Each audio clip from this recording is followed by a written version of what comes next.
Sure you don't want the mic? No, you can hear me. Can you? On all angles? Yeah. Maybe. Great. Welcome. Good to have you. You got it downstairs? So what we're going to do this morning, and it's going to roll into this afternoon, is we're going to tackle some ideas, maybe unveil some unconscious assumptions that we have about God, about ourselves, about the scriptures, and that's quite scary because you know, if you come to the place where you are willing to ask questions, many people find that frightening because, especially if you think that your value and your security is found in being right, then you're going to continually defend how right you are. But when you discover that your security and your value is not found in how right you are, it is found in how loved you are. And you are loved even when you're wrong. Then it means that you become much more casual, or you become much more open to questioning your beliefs. And that's fun. It's only scary when you think your whole identity and everything you are is bound up in what you believe, and maybe it is. And that means that when you expose your beliefs to questions, it's a risk because you might lose yourself. But you might also find a totally other self that's more exciting than the self you know at the moment. So we're going to wade into this risky area. And risk can be exciting or frightening. I mean, when I risked telling Marianne how I felt about her, it was a risk because she could have just bent over laughing. But it was a risk worth taking. I thought, I've just got to. So it's a risk because it can be the end of your naive little heart, or it can be the beginning of a lifelong romance. And by the way, when I told her, she did bend over with laughter. I was mortified. But then she said, the feeling's mutual. So risk is frightening, but it's exciting. And so what I intend to do in the next few sessions is not to simply confirm what you already know, or to confirm what you already believe. Often we want revelation to be God just coming to us and saying, you know, everything you've believed up to now is right. I'm just going to give you deeper insight into how right you've lived. Wouldn't that be nice if that is the nature of revelation? But the nature of revelation is often the shocking discovery that what I thought was foundational to who I am and what I believe is wrong.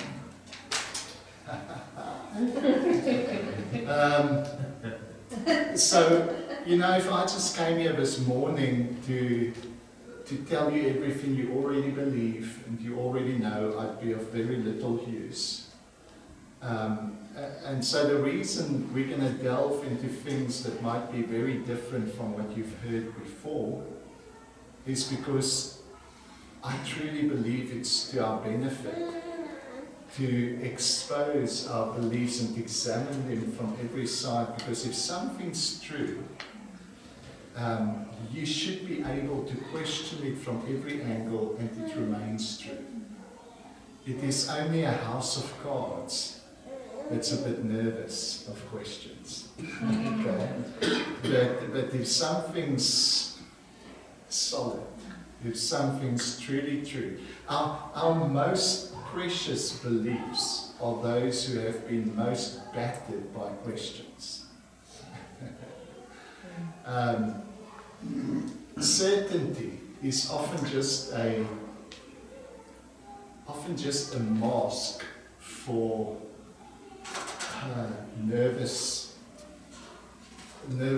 and uncertainty.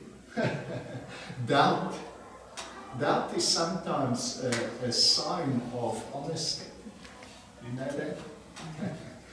Faith is not something that happens in the absence of doubt or in the absence of uncertainty. Faith is something that happens in the very midst of contradiction. It's a conviction that is deeper than just the intellectual persuasion. It's a conviction that is more overwhelming than just a positive kind of attempt to state something. Now, we're going to delve in. We started the last 2 days, we started looking last night specifically into desire. Do you know that when these scriptures were written, they were the most irreligious, most demythologizing written accounts that existed? I think we lose so much by simply reading the scriptures. And most people, we grew up in a Christian home where read your Bible, pray every day was a very good idea. And the way in which most Christians do reading is just devotionally. What do we mean by devotionally? We mean that you get up in the morning, it's a good idea to spend time with the Lord, and so you have your half an hour set apart. And you open the scriptures, and basically your expectation is, Lord, speak to me quickly. I've got half an hour. Inspire me, please. Tell me something about today. Give me hope. And so the only questions we ask is, what are you saying to me? What are you doing in my life? What's going to happen today? How do you want to inspire me? Now, obviously, God wants to communicate to us. He wants to inspire us. He can do it with a coffee. He can do it over breakfast. Often we hear Him in that moment because it's the only moment where we're still enough to listen while we're reading. But if that's the only question you ask of the scriptures, your understanding is going to be very shallow. And it's probably going to either remain very shallow or it's going to become very weird. Where you hear all kinds of weird and wonderful things from the scripture, where the author that wrote that scripture doesn't have a clue about what you're speaking about. And so when you start asking different questions from the scriptures, you get different answers. So when I go to Genesis, I ask, who was the audience that these authors were speaking to? And what is it that they tried to communicate to their audience? What was the questions being asked in their time? And how did this author answer that questions? Wouldn't you agree that's just logically the best way of getting the actual message that was being conveyed in that time? Now, when you ask that question, it opens up many more questions. Well, who was the audience? Who was the author? Do you know who wrote the first 5 books of the Bible? Traditionally, we've said Moses. But people from the very beginning of reading the scriptures knew that that is maybe just a nice tradition. Because it's very unlikely that Moses would give you an account of his death and burial. And it's also quite unlikely, like in Genesis the end of Genesis, he starts speaking about kingdoms and the monarchy, which only came into existence 1,000 years before Christ. So if you want to know more about the timing of the scriptures, you can go and read a book called Who Wrote the Bible? Very simple. Who wrote the Bible? And that gives you a better insight into what was happening. Also, Genesis wasn't the first book that was written. The stories began as the Israelites, some of the earliest stories are the stories that were written just after the Exodus. So the Song of Moses, that's an ancient song. And quite shockingly, it has a polytheistic. Polytheism just means a belief in many gods. It has a polytheistic worldview. So ancient Israelite religion doesn't begin as monotheists that's got their doctrine all right. They begin just like every other nation, believing in many gods, and Yahweh is our God of our tribe. Now Genesis, when was that written? Well, what scholars now say is that during the years of 586 to 530 years BC, that's the time when Israel finds themselves in exile in Babylon.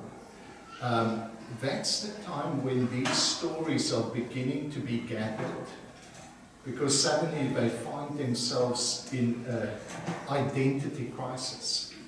Who are we? We thought we were the chosen of God, but here we are, once again, slaves, enslaved in a foreign country. Is our doctrine worth anything? Is our thoughts about who God is, who we are, has it had any value? And so during this time, there's a lot of challenges on their beliefs, on their faiths, and they start gathering, and their nationality, their identity. I mean, they are being exterminated as a nation, and so even in their culture, they are integrated into the Babylonian culture. So there's a real need to say, who are we? Are we just going to be consumed into this community? Which often happened. So in ancient Mediterranean areas, if one tribe conquered another tribe, what did it mean? It meant obviously that this other tribe's God is stronger than our God.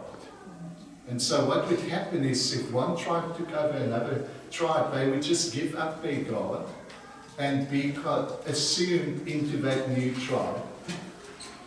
And so many gods went lost, because you just assumed into the new community, the new tribe that took you over. And so there was a real possibility that could happen to Israel. But during this time of exile, they say, no, we want to preserve our identity, our nation, and they start gathering the writings from the different areas of Israel. And so the book of Genesis is only constructed during that period, from about 600 BC, the old to, some scholars say up to 100 BC is where the writing is still happening and gathering and doing all of these things. So now we have a little bit of an idea of the context of these scriptures. We've got a little bit of an idea of who wrote it. It was scribes, it was people who were in the profession of scribing.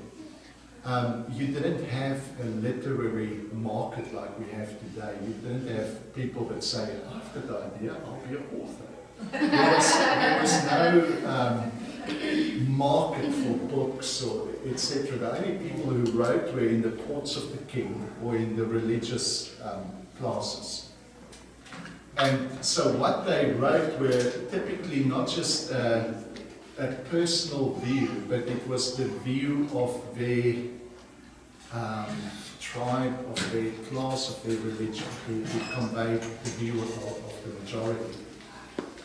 So why is that important? Because now we can look at the book of...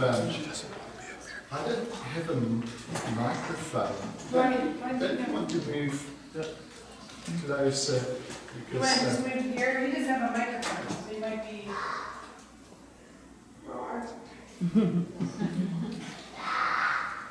I'm sorry, I would love for you to hear me.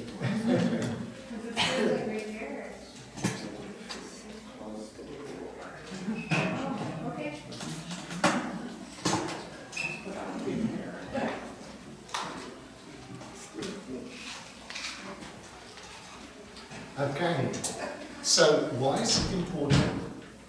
Well, now we're getting closer to the idea of when was this book written, why was it written, and what's its relevance to us. Now, if you start asking, so what was the questions asked by the people that gave birth to this story, then you discover that there were a lot of other literature, stories and myths in the area, in Babylon specifically, that were very popular and very ancient.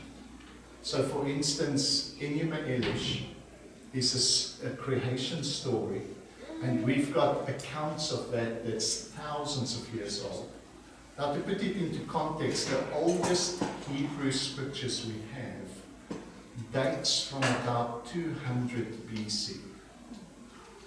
But if we go and look at these myths and these other writings, we've got tablets and other ways in which it's been inscribed that are thousands of years BC.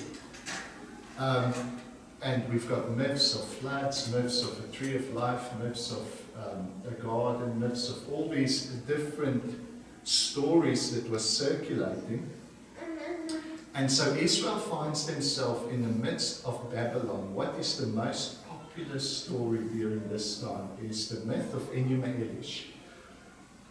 I want to go through this so quickly just to give you a grasp on what's happening in Genesis. But the myth of Enuma Elish is part of their culture, it's part of their religion. Religion and culture is not separated. They celebrate this myth in every change of season. The song is being sung.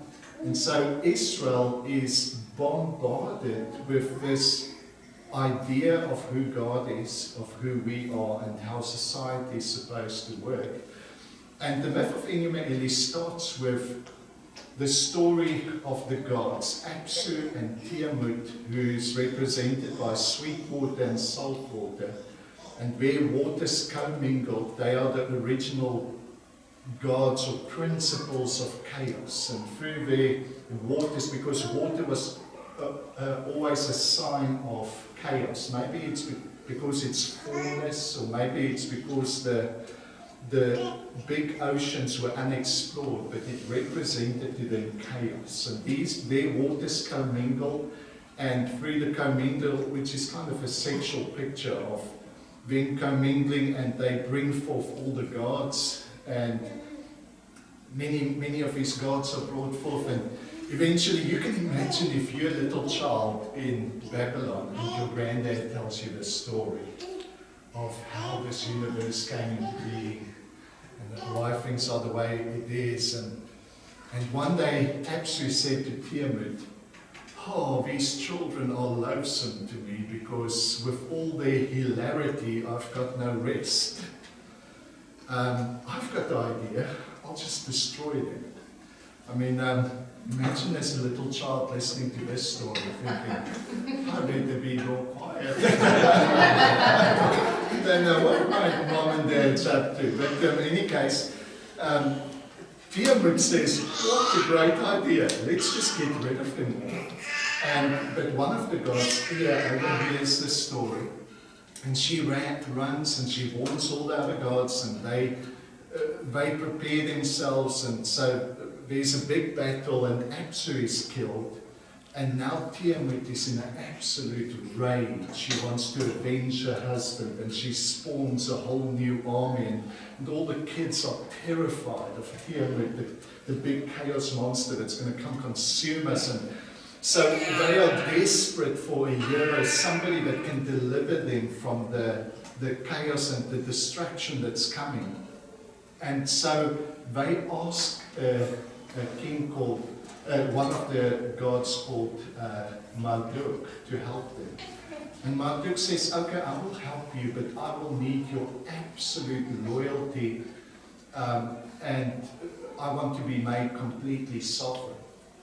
And they agree to it because, it's death or him being sovereign, so we make him sovereign. And so he goes out, he fights against Tiamat, he sends a wind into her which bursts her body open, and he takes the top part of her body and he makes the heavens, and the bottom part of her body and he makes the earth, one half and one half, and he makes the earth of the other part. And then he gives all the kings, all the gods are very excited, and they sing him a song and they build him a tower, the Tower of Babylon, or Babel, which is just the Tower of the Gods, which is mentioned in the scriptures, because Israel exists within the community where these myths are popular and continually told. And so, as he gives all the gods their tasks, and after a while the gods get really bored with their tasks, and they say, please, we don't want to do these boring tasks. And so from the blood of one of their commanders, Kingu, he fashions humanity to be the servants of the gods. So this story had many implications for the community in which Israel found itself. First of all, it was related to their political structure. In the history of Babylon, there was a time where there were many little kingdoms, and all the kingdoms were going to be overrun by a foreign power, and they were being destroyed, and all the kings came together and said, what should we do? And there was one fairly unknown king that said, I will give you the victory, but I will only do it if you make me the sovereign king of this whole area. And so it had a correlation. Can you see, they're not busy with just history. They used poetic license and stories with which to tell the history of their culture, the history of where they come from. And so the king of Babylon actually did give them the victory, and he was made sovereign, and the other kings in the area just became part of his court. But, at least they're alive. But the majority of the people in Babylon were slaves. And so this is also very well portrayed in the story. You are human, and your only function is to serve the gods. You're an afterthought. And if you don't like it, well, tough. We know how to deal with disorder, with overwhelming violence. Okay, so the whole message of this story is, how do you get order out of chaos? Violence. You enforce it.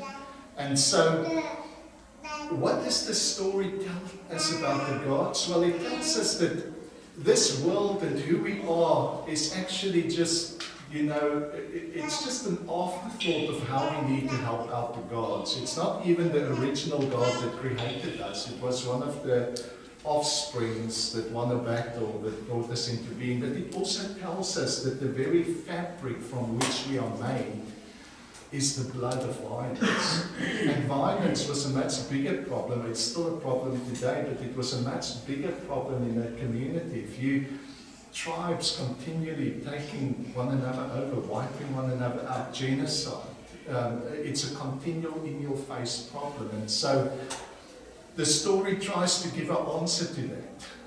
You can't do anything about it. You were born in violence. You are subject to these forces which are beyond your control. So in the midst of this story, in the midst of this time within Babylon, someone senses that the true God is very different from the God portrayed in this myth. Now, the biblical writers use mythical themes and stories and structures to overturn the myths of their time. So there are similarities and there are differences. Now, this might be strange to you because in our Western world, we think something is only true if it's factually accurate. They didn't think in terms of historic writing like we are, like we do. They thought in terms of stories is about meaning. And the meaning is more important than the factual history. And so when the writer of Genesis starts sensing that the true God is very different than the gods portrayed in the story of Enuma Elish, how can I answer the question of who is God, who is man, how are we related to one another, in a way that will at the same time find resonance but also totally change this picture. He starts off and he says in the beginning, when God began creating is how many authors today, many scholars would translate that verse. When God began. Do you know that the word when God began is exactly the same phrase as the first sentence of Enuma Elish? It's just another language that says in the beginning or when God began.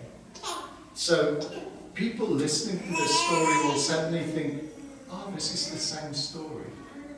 And it sounds very much the same because in the beginning when God began creating there was chaos. Yeah, it's absolutely true. There was chaos and the waters covered the earth and there was darkness on the face of the deep. That word deep in Hebrew is etymologically just means that what a word means in one language is the same as what it means in another language. Etymologically, it's the same as the word tiamut. It's the Hebrew tiamut. So, yeah, the writer's saying there was darkness, there was chaos, and there was darkness on the face of, we've translated the deep. The Hebrew hearers would hear, there was darkness on the face of Tiamut. We know this story. There's so many similarities. And by the way, the word deep, the word the is not there. It's just, the Hebrew is just, there was darkness on the face of Tiamut.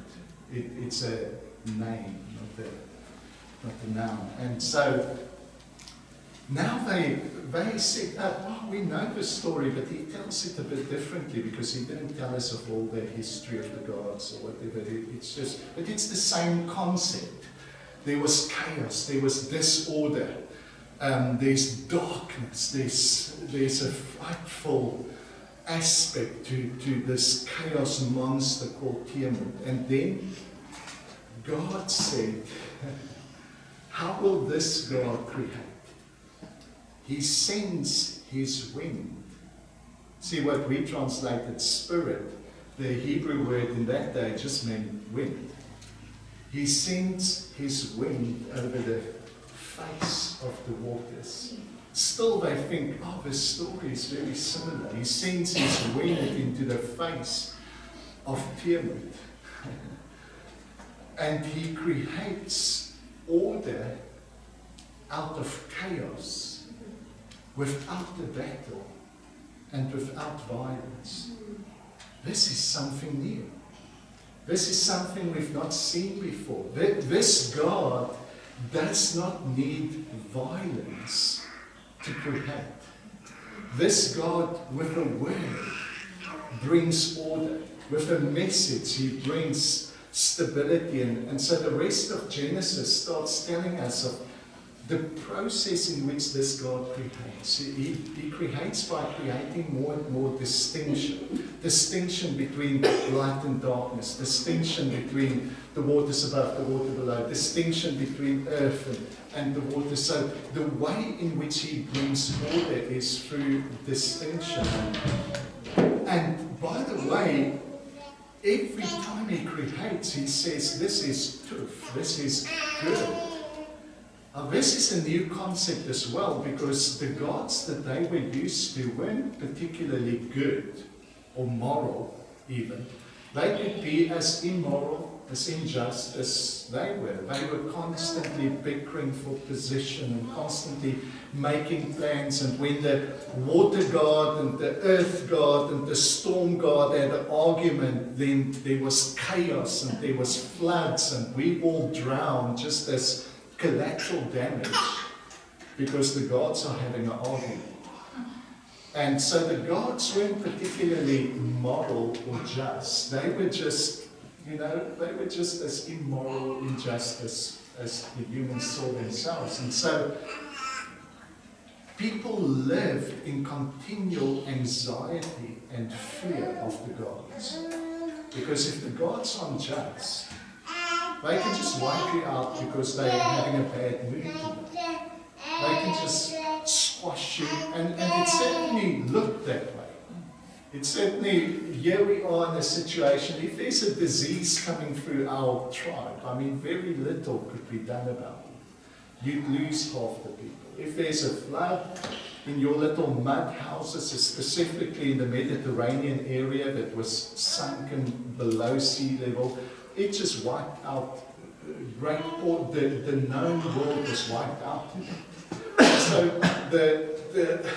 the gods seem very evil at times, and so people are continually trying to work out how can we cheat even the gods. And this concept that there was a primordial area of bitter and sweet water from which the gods themselves have their origin gave birth to magical practices. If we can just get hold of that special water, of that tree of life, of these different kind of combinations, we can cheat even the gods. And so people were continually living in fear, getting magical incantations from their magicians to protect them against the evil gods. And so can you see that it is in this context where religion has bound people up to superstition, that the writer of the scripture doesn't come to give people just another religion. The very purpose of this writing is to set people free from a religious superstition. And so he comes, and what he declares is what this God does is good. Everything he makes is good. And by the way, you are not an afterthought. You are the very pinnacle of God's desire to express himself in physical form. You are the ultimate of his creation. It all works up to this crescendo of God's self-expression, where he releases his own image and likeness into physical form. I mean, this is a very different picture. And people are being confronted. Imagine having grown up with Enuma Elish, suddenly being confronted with this story. But no, the true God is not some distant being that you should just try your best to avoid. No, the true God is the one who's absolutely interested in your existence. You are the focus of his attention. And it sets people free from fear. Because I no longer think that there's a tree god and a water god and the earth god who's after me. I can suddenly look at creation and say, I can somehow recognize the goodness of God in all of creation. And by the way, the seventh day, which was a particularly evil day in ancient mythology, that was the day in which you got twice as many incantations from your magician as normally, because, and especially 7 times 7, the 49th day, that would have been even a bigger evil day. 7 was always a sign of evil. But the writer of Genesis, in subverting their very superstition, says, no, on the 7th day, all you need to do is chill. All you need to do is rest in the goodness, in appreciation of the God who celebrates what He has done. And after your creation, God says, it's toof, it's very good. See, God works and then rests. But man is brought into a situation that our first obligation is to enter His rest. And only when you enter this place of satisfaction can you begin your task of living. And also rest wasn't just a chance of, eventually I can do nothing. Rest in ancient Mediterranean terms was, if the war cease, if the pestilence cease, and if the disease and the disaster cease, and we can get on with normal life, that was rest. You know, we can actually just enter into being and existing the way we want to. All the danger, all the violence, that is gone. We can exist the way we want to. So, it's interesting as well that in the first 5 books of the Bible, most stories are repeated at least twice.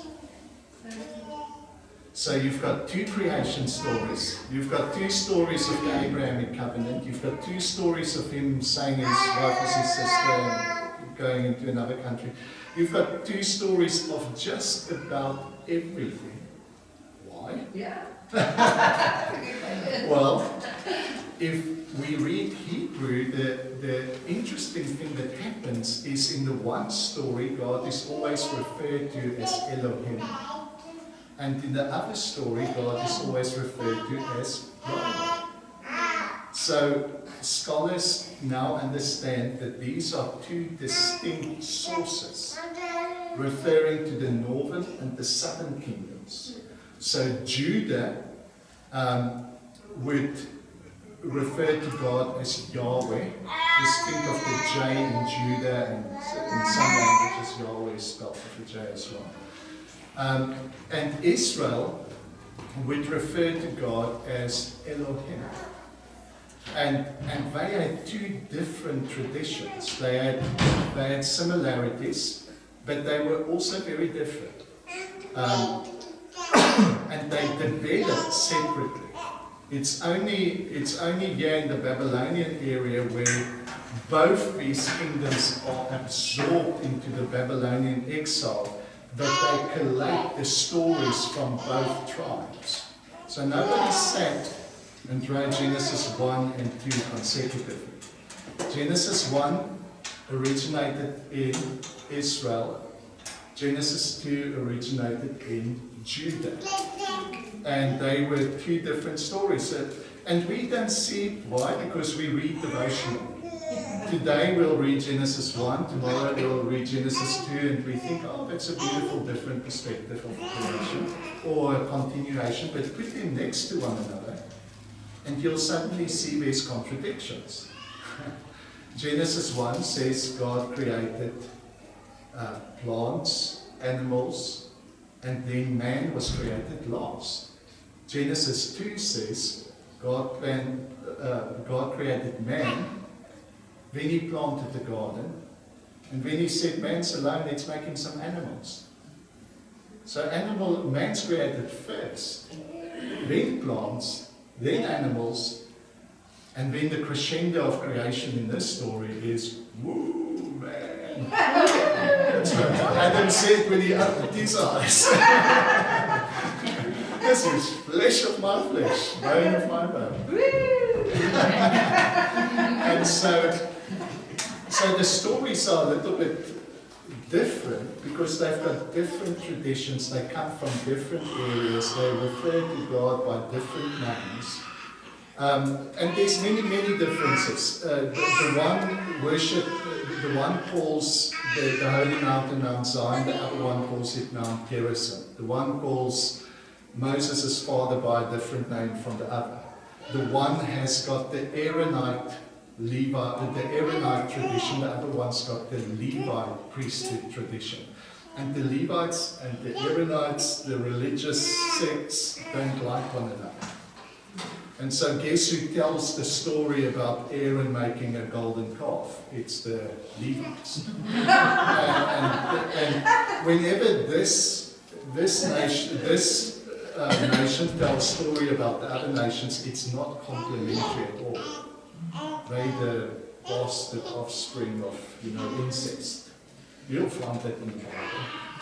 And whenever these guys speak about that, it's not complimentary at all either. But suddenly they find themselves almost being consumed to nothing. But they say we have more in common than any of the other groups. Let's collate our stories, our traditions into one book. Elohim is always seen as a very elevated, a very distant God. In the Elohim source, you don't find God coming down and walking with men and talking with us. He's very transcendent. You don't have any talking animals or any superstitions like that. But the Yahweh source, they're much more creative in their storytelling. I mean, they can have donkeys speaking, snakes speaking, whatever they want speaking, they'll have it speak. And God comes down and chats to Abraham, and he's much more approachable. He's much more interactive. It's two different ways of storytelling, of building an understanding of who God is. And so I want to enter into the second phase now. Yesterday we began with desire. Desire that forms us. Desire that we started seeing how this pure mimetic or reflective desire that we find in Genesis 1:26, where God creates a man so much like him but yet distinct from him. And the movement that breathes life into man is the very desire of God. Genesis 1:28, and God blessed man, that word blessed, Barak, adored man. This is the very first thing that humanity is made to experience, is the adoration of God. It's almost like this is the experience that needs to form you. Can we open a window or door? Am I? No, it's hot. That's Anyway, we be higher. Let's be cold for a while and then we'll be Thank you. So, here we go. Breathe. Oh, awesome.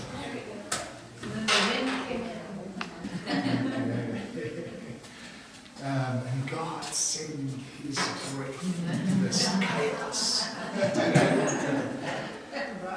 Yeah. So, we're going to look. Can you understand that in the ancient mind, when they were continually suspicious of evil gods that caused the chaos in this world, the Genesis 1 story, first of all, is very liberating because it says God's not evil, He's just. And what He does is good. It's only good.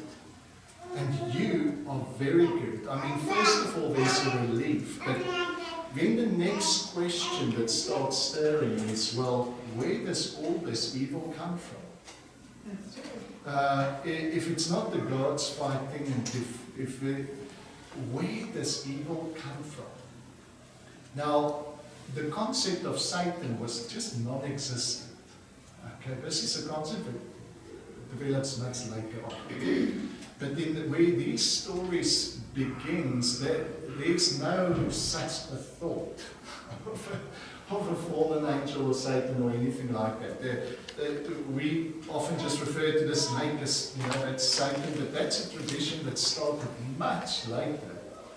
The snake in the arena and the time in which it was written was a symbol of, it was used by many gods. It could either be used as the destructive force. Wild animals normally portrayed the evil gods, whereas domesticated animals like bulls and cows, that were symbols of the good gods. So the snake would represent one of these monstrous gods. It also symbolized fertility in some of the rites and some of the traditions.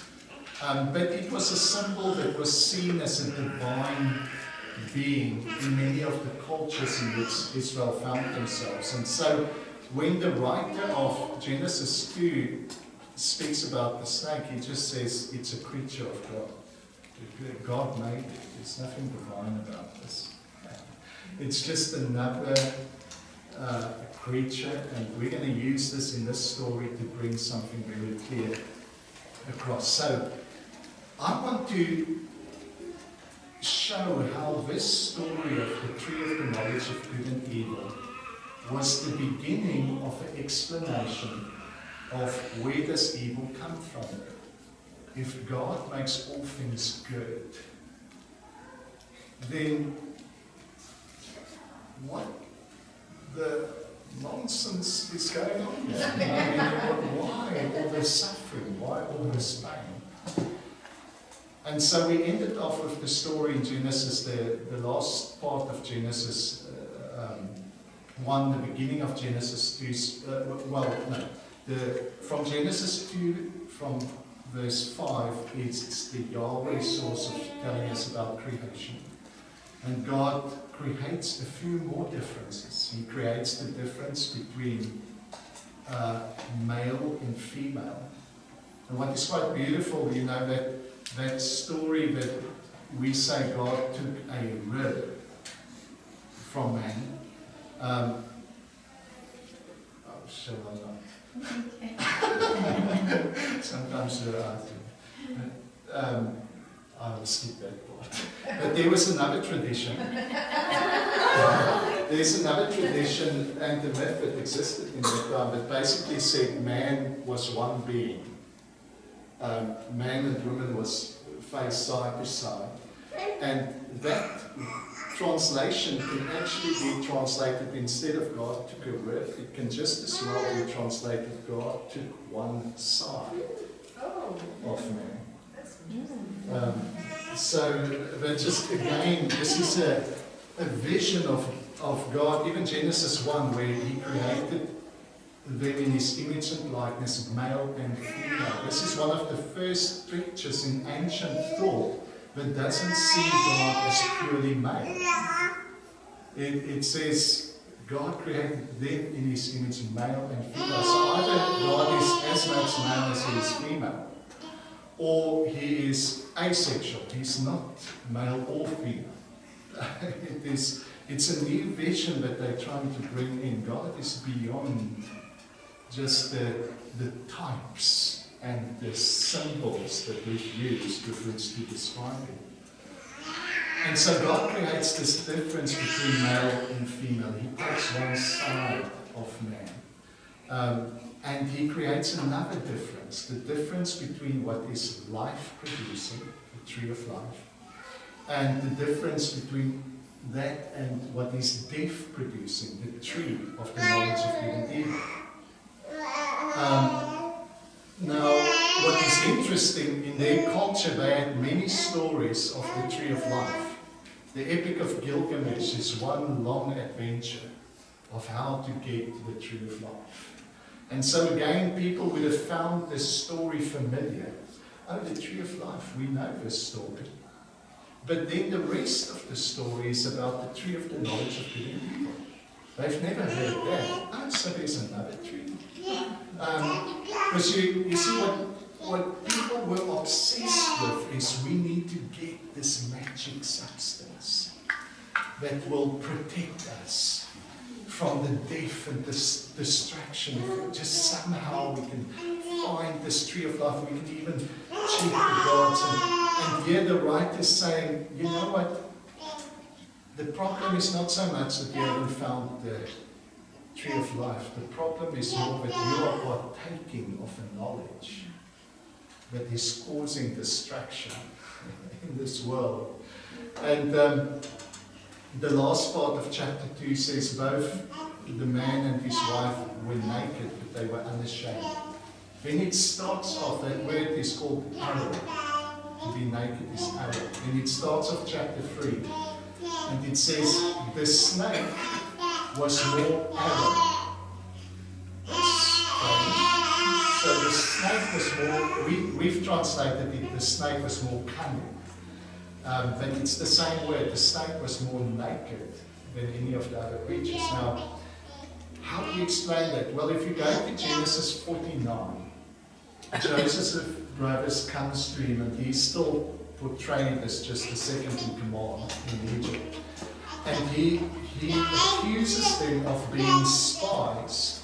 And he says, you are spies, you've come to spy out the arrow of our borders, the nakedness of our borders. In other words, spies would come to inspect the borders to see where is it vulnerable to penetration. Where can we get across? And so, can you see how the same word naked or vulnerability is being spoken of? So in Genesis 2, the man and the woman were naked and vulnerable, but they were unashamed. Why not? Because they've not used their vulnerability to harm one another.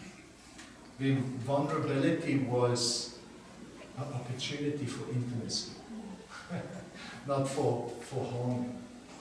And so, here the snake, who doesn't have hands or feet, but things to defend himself, more vulnerable, is a perfect symbol of how this vulnerability is going to be taken advantage of.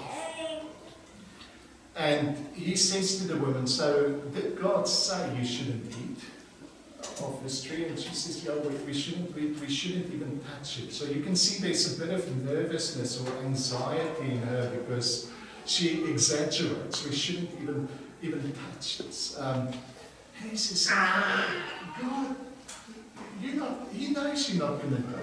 The only reason he said you shouldn't eat of this tree is because he doesn't want you to be like him.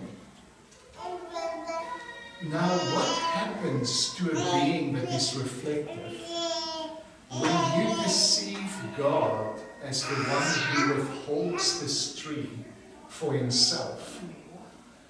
You want it. Suddenly this tree becomes more desirable than any other tree. So in Genesis 1:28, I want to show you the difference between mimetic desire that makes you like God and mimetic desire that perverts your very being into being in competition with God. So in the first instance, Genesis 1:26, there's no competition.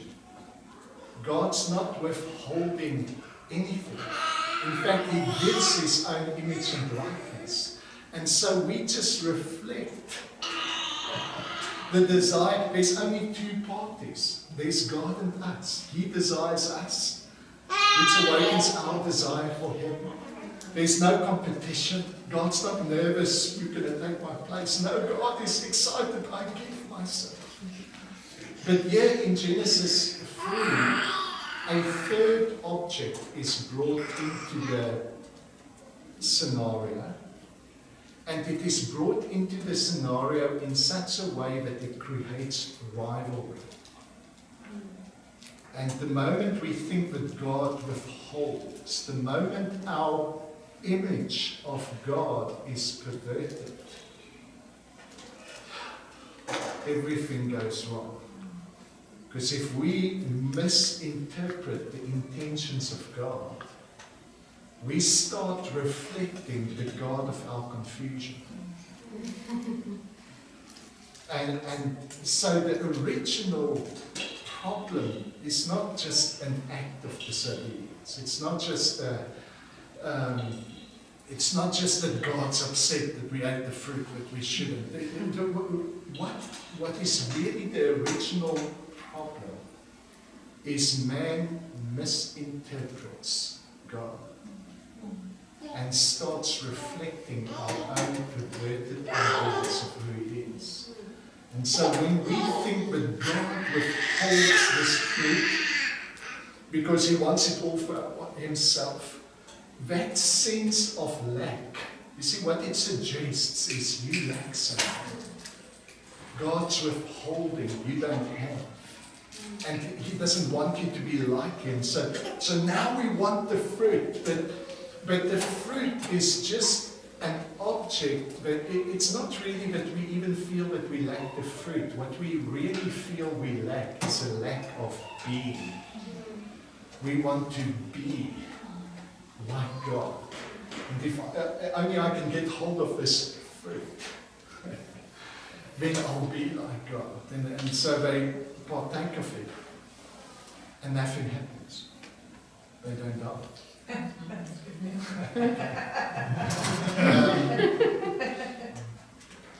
Because these stories are all interrelated. We're going to see that the first effect, the way in which death is manifested in humanity, is not as some divine punishment from God, but it manifests in murder, as Cain murders Abel. And so Cain is the theological offspring of a humanity that partakes of a wrong knowledge. If we partake of this wrong idea of who God is, and by the way, I don't think it's just that we know good and evil that's the problem. It's because this food only has one fruit in which good and evil is fused and therefore confused. That we actually don't know what we're partaking of. There's a confusion that it gives birth to a wrong way of being, a wrong way of perceiving God, a wrong way of perceiving one another. Do you want to take a 5-minute break and then we carry on? Or shall I just carry on? Or shall we? Does anybody want water? No, we could. How about we? Let's at least stand up water in prayer. We can move.